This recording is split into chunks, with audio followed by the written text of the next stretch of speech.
இன்னும் தீர்ப்பே எழுதலையா? இப்படி மிரட்டினா supreme court என்னையா ஆகும்? ஆனால் நல்ல செய்திகளை வரிசையாக அடுக்கியிருக்காங்க.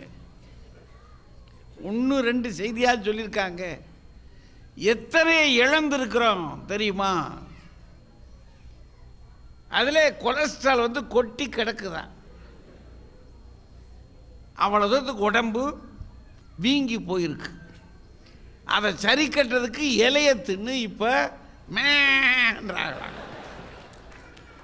அந்த கதைக்கு வந்துட்டோம்யா அப்படின்னு உங்கள் உணர்வுகளையெல்லாம் கைக்குள்ளே வாங்கிக்கிட்டு ராஜா பேசினதுக்கு பிறகு பின்னாடி பேசுறது கடினம் தானே. ஆனால் நிறுத்திட்டாங்களே கட்சியை. இந்த ஊருக்குள்ளே இந்த கட்சி நிற்கணும் அப்படி நிறுத்திட்டாங்களே, அழுத்தம் திருத்தமாக நிறுத்திட்டாங்க. இப்போ அவங்கள விழத்தட்டணும்னா இன்னொரு தாயினால் தான் முடியும். என்ன செய்கிறாங்களோ? வாங்க திருமதி ரேணுகா சுப்பையா வாங்க.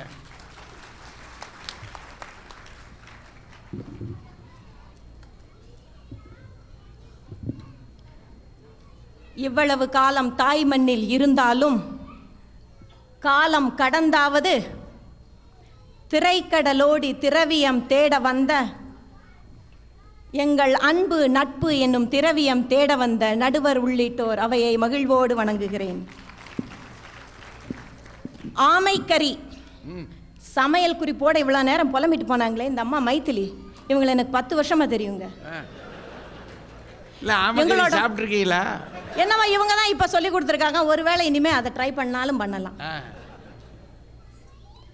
எங்களோட முதல் சந்திப்பில் அவங்க என்ன சொன்னாங்க தெரியுமா? 2 years contract, finish, I am going. இப்படியே சொல்லிக்கிட்டு 10 வருஷமா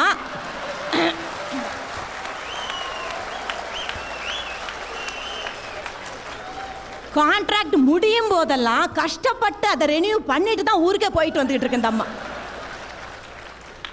இந்த அம்மா பேசும்போதெல்லாம் நீங்கள் ஐயோ பாவம் என்னதான் கஷ்டப்படுதோன்னு பரிதாபப்பட்டீங்க.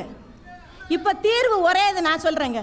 போக வர 1600 ரியாலு. இந்த அம்மாவுக்கு ஒன் வே தான் 800 ரியாலு. ஃபர்ஸ்ட் கிளாஸ் டிக்கெட் நான் எடுத்து கொடுக்குறேன், போகிறாங்களான்னு கேளுங்க. போக மாட்டாங்க. தலைய பட்டு புடவை கட்டி மல்லிகைப்பூ வச்சுட்டு இருக்க முடியலையா? உட்காந்துருக்குற சைஸை பாருங்க. என்ன கட்டியிருக்காங்க, தலையில் என்ன பூ வச்சுருக்காங்க? எங்களுக்கு என்னவோ பந்த பாசம் உறவுகள்லாம் பற்றி தெரியாத நாங்கள் வளர்ந்த விதம் அப்படியா. வருஷத்துக்கு 30 நாள் லீவில் ஊருக்கு போயிட்டு வந்துட்டு இருக்கோம். 2 வருஷம் 3 வருஷத்துக்கு ஊருக்கு ஒரு தடவை ஊருக்கு போகிறவங்க இருக்காங்க, இல்லைன்னு சொல்லலை. அவங்க 2 மாதம் 6 மாதம்னு போவாங்க. 30 நாள் லீவில் போகிற நாங்கள் குறைஞ்சது 28 நாளாவது எங்களை பெற்றவங்க கூட பிறந்தவங்களோட சந்தோஷமாக இருந்துட்டு திரும்பி வர்றோம். 365 நாள் பக்கத்து மாவட்டத்திலேயே இருந்துகிட்டு 3 நாள் கூட அம்மா அப்பாவோட இருக்காத பிள்ளைங்க அங்கதான் இருக்கு. உறவுகளை மதிக்க தெரிந்தவர்கள் நாங்கள். இது இழப்பில்லை, தற்காலிக பிரிவுதான். அப்படிப்பட்ட நாங்க கலாச்சாரத்தை மறந்துடுவோமா?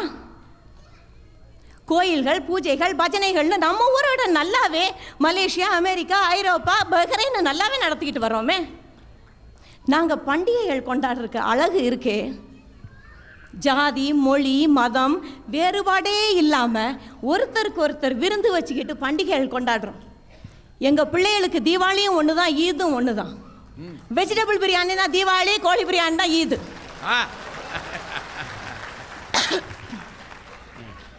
உங்கள் கலாச்சார உடை தாவணி என்னாச்சு? பாவாடை தாவணி வாங்குறதுக்கு போத்தீஸ், சென்னை சில்க்ஸ்ன்னு போனேங்க. பாரதி ராஜா படத்துக்கு என்னை காஸ்டியூம் டிசைனர் நினச்சிட்டான்.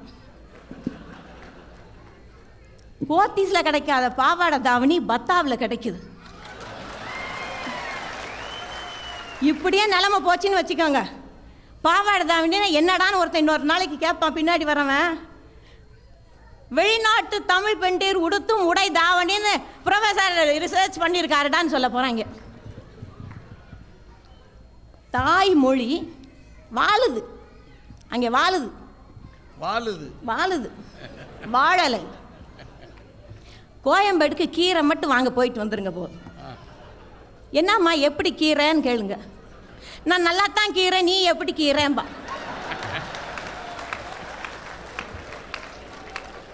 பஸ் ஸ்டாண்ட்லேயே இறங்கி இந்த ஃபேக்ஸ் சீடிக்கு தமிழ் என்னன்னு கேட்டு பாருங்க, அதான் என் தமிழேம்பா. தொலைநகல் குறுந்தகடுன்னு லண்டனில் இருக்கிற தமிழன் தமிழ்நாட்டுக்கு தமிழ் கற்றுக் கொடுக்கிறான். சரி, இத்தனை நம்ம இழக்கலையே, இந்த பொழுதுபோக்கு இருக்கு பாருங்க, அதையாவது இழந்துட்டோமா? நம்ம ஊர்ல ஆனந்தமா கோலங்கள் போட்ட செல்விதான மனைவியாகி கணவனாகி நம்ம டிவிலையும் வர்றா.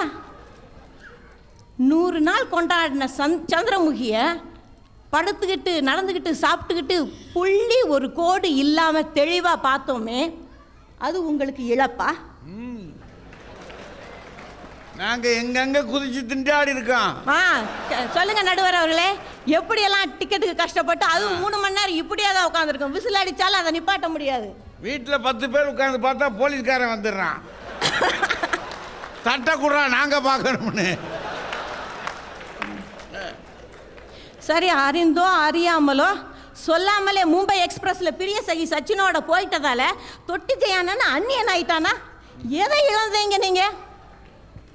ஆமாமா, 6 அடி குதிரைவால் கொண்டைக்காரி 10 வருஷத்துக்கு முன்னாடி இங்க வந்ததுனால எலிவால் சௌரிக்காரி ஆயிட்டாங்களாம்.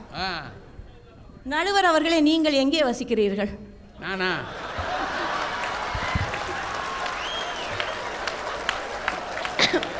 நான் ஒரு நாடோடியா அலையிறேம்மா.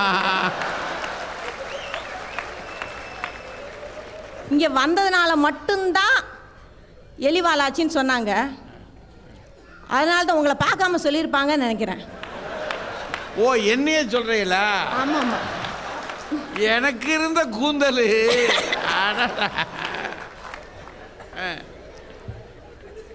ரியா தமிழ்ச்சங்க பிரசிடென்ட் இங்கே தான் இருக்காரு, 30 வருஷமா இங்கே இருக்காரு. அவர் கூந்தலை பாருங்க, அலைவாயுதுனே இருக்கு. வைஸ் பிரசிடென்ட் சோமு 4 முடியோட வந்தாரு. 4 முடியோட வந்தவர் இன்னைக்கு 40 முடிக்கு சொந்தக்காரர் ஆயிட்டாரு. நாங்கள் வெளிநாடு சென்று பொருள் மட்டும் தான் ஈட்டினோம்ங்கிறாங்க. திரவியம்னா செல்வம்யா. செல்வம்னா இப்போ காசு பணம் மட்டும் இல்லை, புகழ், பெருமை, நட்பு, கல்வி, குழந்தை, அத்தனையும் செல்வம் தான்.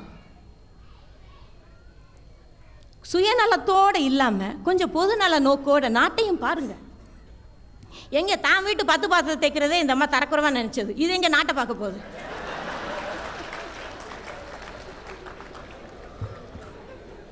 இந்தியனின் பெருமை, இந்தியாவின் பெருமை உலகுக்கு தெரிந்தது என்றால் அது இந்தியன் நாட்டை விட்டு வெளியேறிய போதுதான். ஸ்ரீனிவாச ராமானுஜம் சென்ற நூற்றாண்டில் ஒருத்தர் சாப்பாட்டுக்கே வழி இல்லாமல் கும்பகோணத்தில் இருந்தார். சாப்பாடை மட்டும் கொடுங்க, என்னோட ஆராய்ச்சி கட்டுரையை தொடர்றேன்னு லண்டனுக்கு எழுதி போட அங்கே வரவழைக்கப்பட்டார். 4 வருஷம் fellow of Royal Society of மேத்தமெட்டிக்ஸில் அங்கீகாரம் கிடைச்சதோடு மட்டுமில்லை, சென்ற நூற்றாண்டின் தலை சிறந்த கணித மேதை ஸ்ரீனிவாச ராமானுஜம் என்ற இந்தியன் உலகமே பாராட்டுது. இன்னைக்கு கல்பனா சாவ்லா இந்தியாவில் இருக்கும்போது நம்மளுக்கு எத்தனை பேருக்கு தெரியும்? அமெரிக்கா அவரோட திறமையை கண்டு விண்வெளிக்கு அனுப்பிச்சு அவங்க எங்க நாட்டுக்காரங்கன்னு பீத்திக்கிட்டு இருக்கோம். கோலிவுட் ஐஸ்வர்யா ராய பாலிவுட்டை தாண்டி ஹாலிவுட்டுக்கு போனாதான் சந்திரமுகி வர்றியா, ஜக்குபாய்க்கு வர்றியான்னு கேட்குறோம். நம்ம வெள்ளைக்காரன் நமது நாட்டை பட்டா போட்டு கொண்டு இருந்தபோது திருப்பி அதை நம்ம பேருக்கு பட்டா போட்டு கொண்டோம் என்றால் அதற்கு காரணம் மோகன் என்ற அந்த வாலிபன் 21 ஆண்டுகள் தென்னாப்பிரிக்காவில் இருந்து காந்திஜியாக திரும்பி வந்ததுதான்.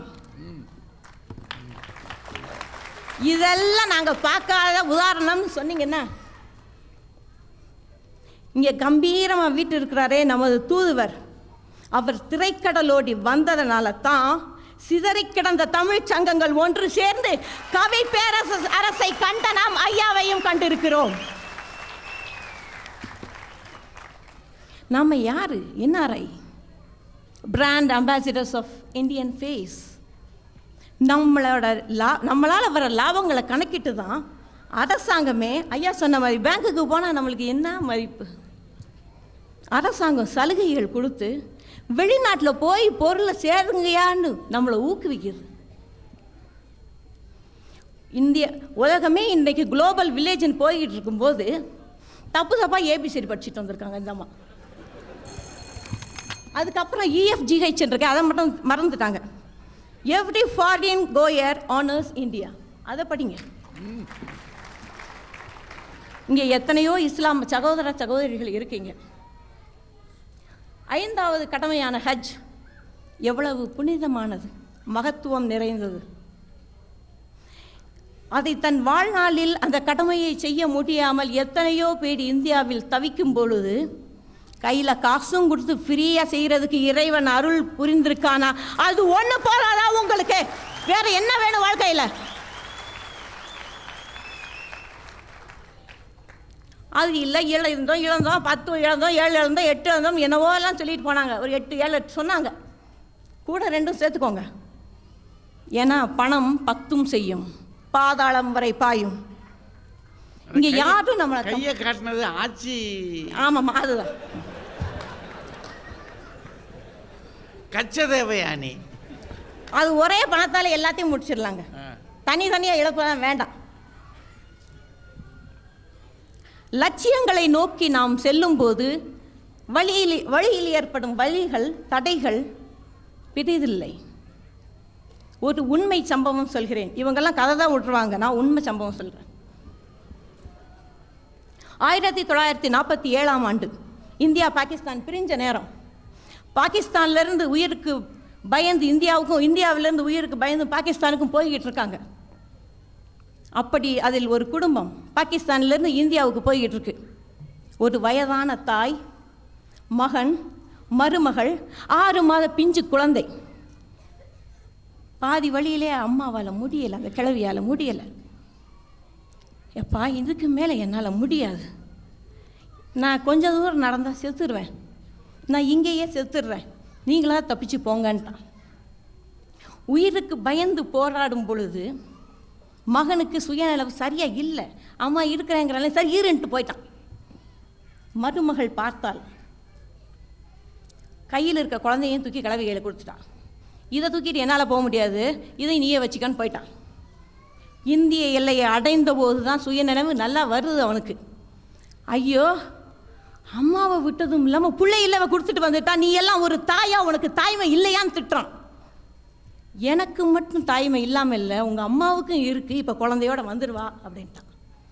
கொஞ்ச நேரத்தில் கிளவி குழந்தையோட வந்துட்டான். கையில் ஒரு பொறுப்பு இருந்தது, அதை இந்திய எல்லையில் சேர்க்க வேண்டும் என்ற கடமை இருந்தது அவளுக்கு. கத்தையா பணம் வரும்போது சின்ன சின்ன தடைகள் வழியெல்லாம் ஜுஜுபி, அதெல்லாம் பெருசாக எடுக்கக்கூடாது.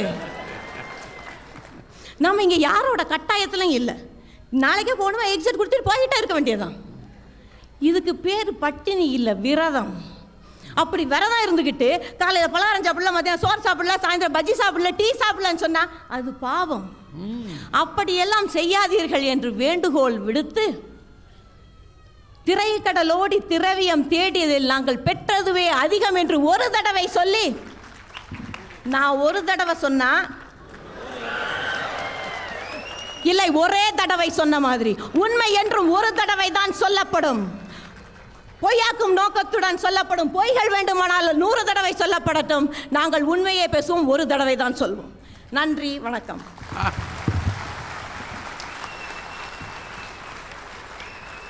என்னையா இது? திருமதி மைதிலி ஸ்ரீனிவாசன் என்ன அருமையா பேசி வச்சிருந்தாங்க, எத்தனை அருமையா கூடு கட்டி வச்சிருந்தாங்க பாயிண்ட்ஸை. இவங்க ஊடு கட்டில அடிக்கிறாங்க. என்ன வேகையா அது? கடைசியில் ஒரு தடவை சொன்னால் நாங்கள் மிரண்டு போனேன், மிரண்டு. இது பட்டினி அல்ல, விரதம். என்ன அந்த லாங்குவேஜ் இருக்கு பாருங்க, இது பட்டினி அல்ல, இது விரதம். இது விரதம் வேணுமென்று தான் இருக்கிறோம், விரும்பி இருக்கிறோம்.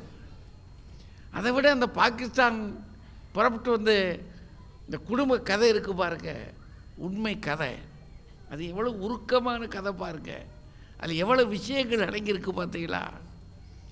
மகாத்மா காந்தி தென்னாப்பிரிக்காவுக்கு போனதுனால தான் இந்தியாவுக்கு விடுதலை வீரராக வரணும்னு வந்தார்.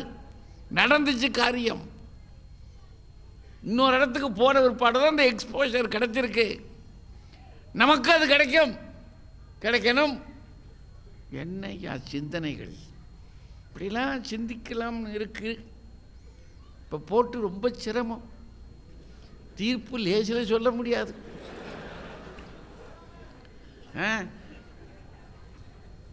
ஒரு பெரிய சுனாமி வரணும். அடுத்து நீ யார் இந்த கட்சி? அவர் திருவாளர் சஜாவுதீன் வாங்க, ஒரு சுனாமி அலை வீசுங்க.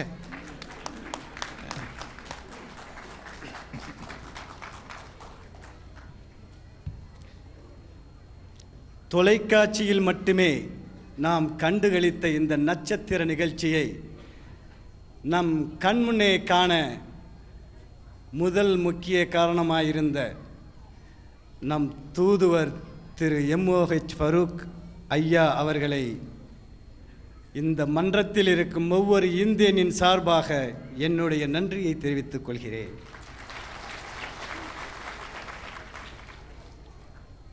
வம்பன் எவனையும் வணங்கி பணிந்ததில்லை, எந்த கொம்பனுக்கும் அஞ்சி என் கை குவிந்ததில்லை.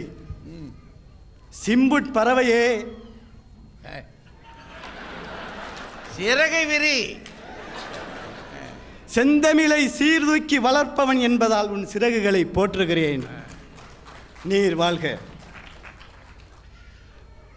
ஐயா, இன்னைக்கு நாட்டில் ரொம்ப பேர் திருக்குறளை நீங்கள் தான் எழுதணும்னு நினச்சிக்கிட்டு இருக்கான். நல்ல வேளை நீங்கள் தாடி வைக்கல, இல்லைன்னா கன்ஃபார்மே பண்ணியிருப்பானுவோ.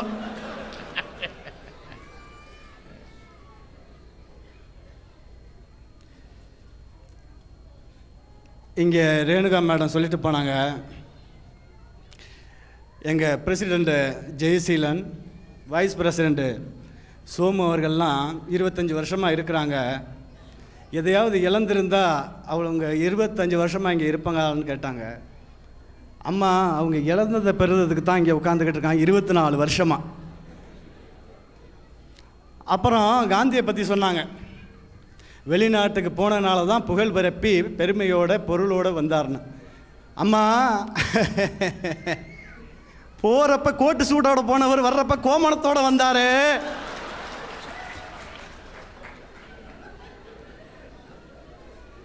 என்ன அவர் இழக்க வேண்டியது இருக்கு?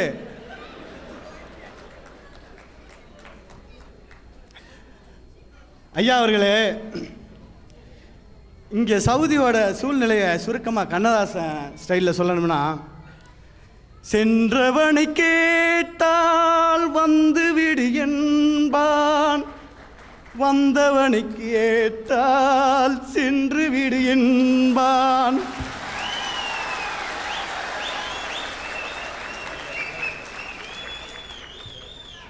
இதாயா இங்கே உள்ள நிலைமை. பிறக்க ஒரு நாடு பிழைக்க ஒரு நாடு என்ற பராசக்தியின் வாசகத்தை என் வாதத்திற்கு வலுச்சேர்க்க துணை கலைத்துக் கொண்டு வாழ்வின் யதார்த்த தேவைகளுக்காக இந்திய சோலை வனத்திலிருந்து இந்த பாலைவனத்தில் நடப்பட்ட எத்தனையோ இளம் நெஞ்சங்களின் பிரதிநிதியாக நான் இந்த மன்றத்தில் வாதிட வந்துள்ளேன். அவசியங்களின் நிர்பந்தத்தால் சூழ்நிலை கைதியாய் திரவியம் தேடும் துர்பாகியசாலிகள் நாங்கள். நடுவர் அவர்களே, நிர்பந்தத்தினால் திணிக்கப்படுவது ராஜமகுடமாகவே இருந்தாலும் அது சுமைதான்.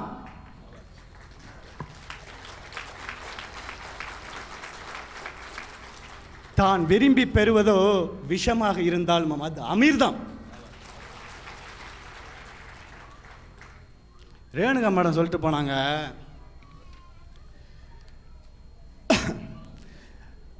கத்தையா பணம் கிடைக்குது அப்படிங்கிற இடத்துல சிலதை இழந்து தான் ஆகணும்னு சொன்னாங்க. அம்மா, ஒரு மரத்தில் பூக்கிற பூ எல்லாமே காய்க்கிறது கிடையாது. இங்கே வர்ற எல்லாருக்குமே உங்களை மாதிரி வசதி வாய்ப்பும் சம்பளமும் கிடைக்கிறே கிடையாது. அக்கௌண்டன்ட் வேலைக்கு வந்துட்டு இன்னைக்கு எத்தனை பேர் ஆடு மேய்ச்சிக்கிட்டு இருக்காங்க தெரியுமா உங்களுக்கு? மேனேஜர் வேலைன்னு சொல்லிட்டு மஜ்ராவை கூட்டிக்கிட்டு இருக்காங்க தெரியுமா உங்களுக்கு? தன் தாயின் தாலியை விற்று தன் வீடு வாசலை இழந்து லட்சக்கணக்கில் விசாக்கு பணம் கட்டி இங்கே வந்து 4 வருஷம் ஆகியும் போட்ட காசில் பாதியை கூட எடுக்காம வெறும் கையோட எத்தனை பேர் போய்கிட்டு இருக்காங்க? அது அந்த வேதனை உங்களுக்கு தெரியுமா? பரவாயில்லை, அவனாவது ஊருக்கு உயிரோட போனான். செத்த பிறகும் பணமா ஊருக்கு போக முடியாம இந்த மார்ச்சுவரியில் எத்தனை சடலங்கள் இங்கே வருடக்கணக்கில் கிடக்கின்றது தெரியுமா? இது இழப்பின் உச்சம் அம்மா, உச்சம். ஐயா, நாங்கள் இழந்ததை பற்றி சொல்லணும்னா நாங்கள் அந்த ஊருக்கு வந்த காலத்திலேருந்து சொல்ல ஆரம்பிக்கணும். ஒருமுறை நபிகள் நாயகம் ஸல்லல்லாஹு அலைஹி வஸல்லம் அவர்களிடத்திலே நபித்தோழர் ஒருவர் கேட்டார், இந்த உலகிலேயே முதல் முக்கிய 3 இடங்களில் வைத்து போற்றக்கூடிய உறவு எது என்றார்கள். அதற்கு நபி அவர்கள் தாய் தாய் தாய் என்று 3 முறை மொழிந்தார்களே. அப்படிப்பட்ட அந்த உன்னதமான தாயின் பிரிவை, அவர்களுக்கு நியாயமாக நாம் செய்ய வேண்டிய பணிவிடைகளை செய்ய முடியாமல் அல்லல் படுகிறோமே. இது எந்த திரவியம்மா இதை ஈக்குவல் பண்ணோம்? நடுவர் அவர்களே, முன்னாலெல்லாம் வந்து மனசு கஷ்டமாக இருந்துச்சுன்னா மனைவிக்கு ஊருக்கு ஃபோன் போடுறது. ஃபோன் போட்டால் அம்மணி வந்து நமக்கு ஆறுதலாக சில பாடல்களை பாடி ஆற்றுவாங்க. மன்னவனே அல்லலாமா, கண்ணீரை விழலாமா, மன்னவா மன்னவா அப்படின்னு பாடிக்கிட்டு இருந்த அம்மா அன்னைக்கு இப்போல்லாம் ஃபோன் பண்ணா எப்படி பாடுது தெரியுமா? ராரா சரசுக்கு ராரா. நம்ம என்ன பண்ண முடியும்? லகலகலகலகன்னு சிரிச்சு மழுப்ப வேண்டியது.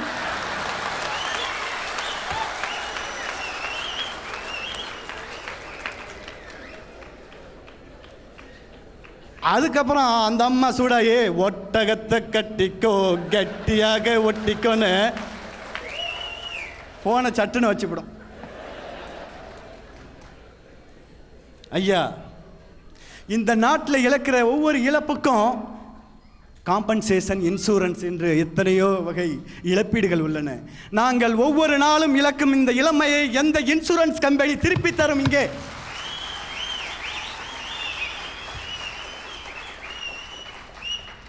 ஒரு துளி மோர் ஒரு பாலையும் தயிராய் திரித்து விடுவது மாதிரி அந்த விரகம் என்ற நியாயமான பலகீனம் எங்களை முழுவதுமாக ஆட்கொண்டு அங்கே அவளும் இங்கே நானும் ஜடப்பொருளாய் வாழ்கிறோம்.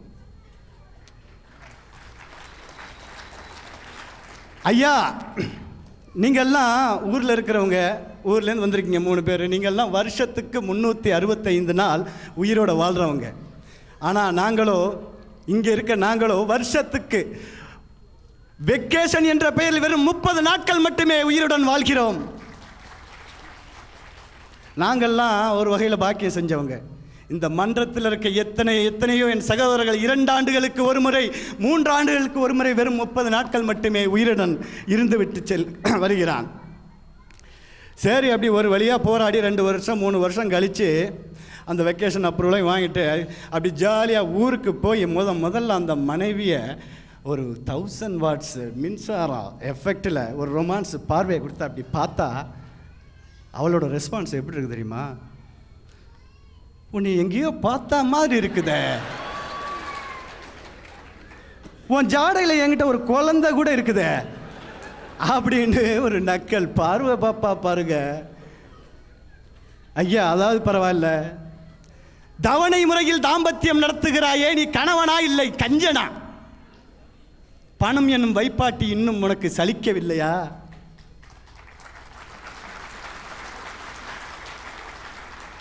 அப்படின்னு அவன் மனசில் நினைக்குது. எங்கள் காதில் வந்து கேட்கும் நடுவர் அவர்களே, சொல்ல மாட்டான், கேட்கும். என்ன, இதெல்லாம் அனுபவித்து பார்த்தாதான் அந்த இழப்பின் ஆழம் புரியும் உங்களுக்கு. ஐயா, 2 வருஷ இழப்பை 1 மாதத்தில் ஈடுகட்டுறதுங்கிறது ரொம்ப சிரமமான விஷயங்க. இங்கே வந்து பிரம்மச்சாரியாக இருக்கிறதும் சரி, அங்கே போய் 30 நாள் குடும்பச்சாரியாக இருக்கிறதும் ரொம்ப கஷ்டமான விஷயம். இருக்காத அப்படின்னா திரவியம் தேடுறோம்னு இங்கே காலத்தை கழிச்சு விட்டு கடைசியில் போய் ஊரில் லேகியத்தை தேட வேண்டியிருக்கு நடுவர் அவர்கள்.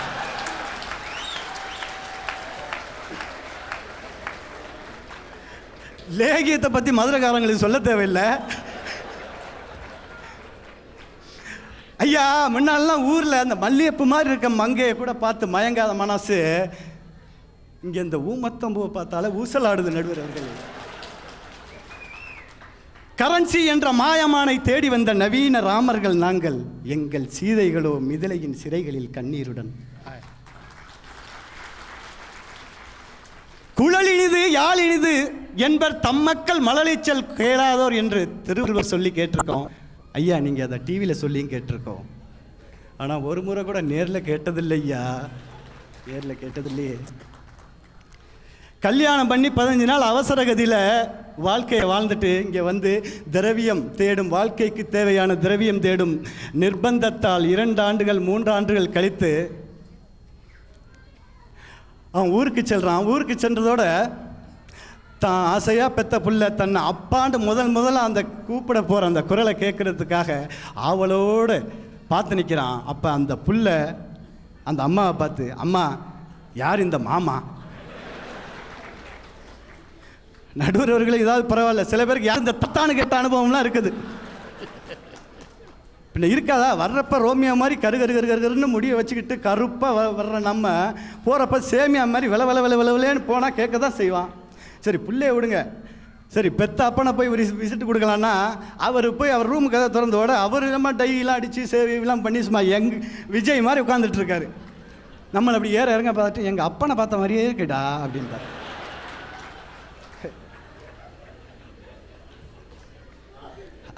நம்ம என்ன சொல்ல முடியும்? அப்பா உங்களை பார்க்குறப்ப என் பிள்ளைய பார்க்குற மாதிரி இருக்கேன்னு சொல்லிட்டு நகர வேண்டியதுதான்.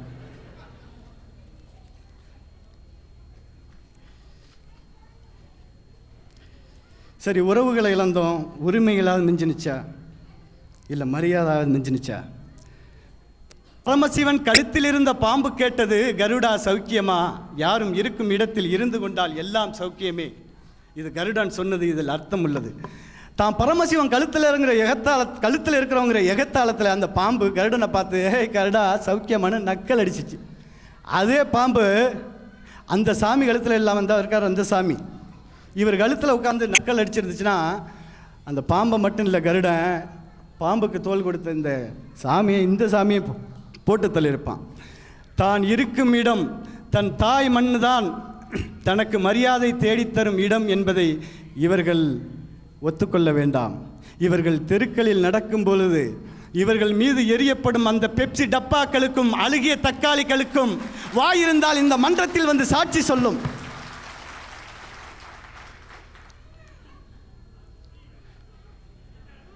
ஐயா, வெளிநாட்டில் வேலை பார்க்குற எங்களோட வாழ்க்கை இருக்க, அது எலும்ப கவுன நாய் மாதிரி. இந்த எலும்ப கவுன நாய் இருக்க, ஒரு நல்லி எலும்பை எடுத்துகிட்டு வந்து அது அழகாக சுவைச்சி அதில் உள்ள மஜ்ஜியை சாப்பிடும். அதில் உள்ள மஜ்ஜி என்னவோ ஒரு அரை மணி நேரத்தில் தீர்ந்து போயிடும். ஆனால் அதில் இன்னும் மஜ்ஜி இருக்குதான்னு நினச்சி அந்த எலும்பை கடித்து அந்த எலும்பு அதோட தாடையில் குத்தி கீறி கிழிச்சு தன்னோட இரத்தத்தையே அது வந்து மஜ்ஜையாக நினச்சி சுவைச்சி கடைசியில் மயங்குற வரை குடிச்சிக்கிட்டு இருக்கோம். அந்த நாயை போல தான் நாங்கள் எங்களுடைய வெளிநாட்டு வாழ்க்கையும். இந்த மாதிரி சூழ்நிலைக்கு தான் எங்கள் கமலஹாசன் ஒரு பாட்டு பாடி வச்சார். பாஞ்சாலி வாழ்ந்து பரிதாப வாழ்வை பாராட்ட யாரும் இல்லை இந்த பூமியிலே, நியாயங்களோ புதிரானது புரியாமல் போனது. நடுவர் அவர்களே, நியாயங்களோ புதிரானது புரியாமல் போனதுன்னு சொன்ன மாதிரி நீங்கள் ஒரு தலை பட்சமாக தீர்ப்பை சொல்லிடாதீங்க. நியாயமே பொதுவானது, அது நியாயத்திற்கே சொந்தமானது என்ற ஒரு தீர்ப்பை வழங்குங்கள். எரிகின்ற தீபம் ஒளிவிடும் போதும் விளக்கின் அடியில் இருள் வட்டம் போடும். எரிகின்ற தீபம் அந்த வெளிச்சத்தை உலகத்துக்கு கொடுத்துட்டு தான் இருக்கும் இடத்தை இருட்டில் வச்சுக்கிட்டு இருக்கியா? அந்த மாதிரி தான் சுருக்கமாக சொல்ல போனால் எங்களோட வாழ்க்கை. ஐயா ஒரே ஒரு நிமிஷம். தீர்ப்புங்கிற பேரில் நீங்கள் எப்போதுமே ஒரு கண்ணில் சுண்ணாம்பும் ஒரு கையில் வெண்ணெய் தான் தடவை போகிறீங்க. முடிஞ்சால் எங்கள் கண்ணில் வெண்ணெயை தடவுங்க, இல்லைன்னா 2 கண்ணிலையும் சுண்ணாம்பை தடவிருங்க.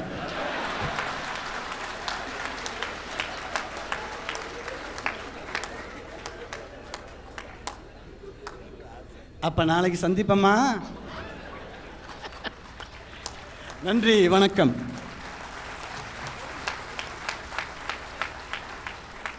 தம்பி சஜாவுதீன் இருக்காரு, எப்படியாவது தான் கண்ணில் சுண்ணாம்பு தடவணும்னு ஆசைப்படுறாரு. நல்லா பேசினார், ரொம்ப உருக்கமாக பேசினார். ஒரு கவித்துவம் இருந்தது அவருக்குள்ள. அதை எப்படியெல்லாம் இங்கே உருக்கமாக சொல்லணுமோ அனுபவிக்கிறது இல்லையா? அனுபவிக்கிற விஷயத்தை ரொம்ப லாவகமாக, அதில் அவருக்கு கொஞ்சம் கவிஞராகவும் இருக்கார். அதனால் விட்டுறாதபடிக்கு எங்கெங்கே எதை சொல்லணுமோ அது இளமையை இழக்க விஷயம் இருக்கு பாருங்க. மனுஷன் ரொம்ப சிரமப்பட்டு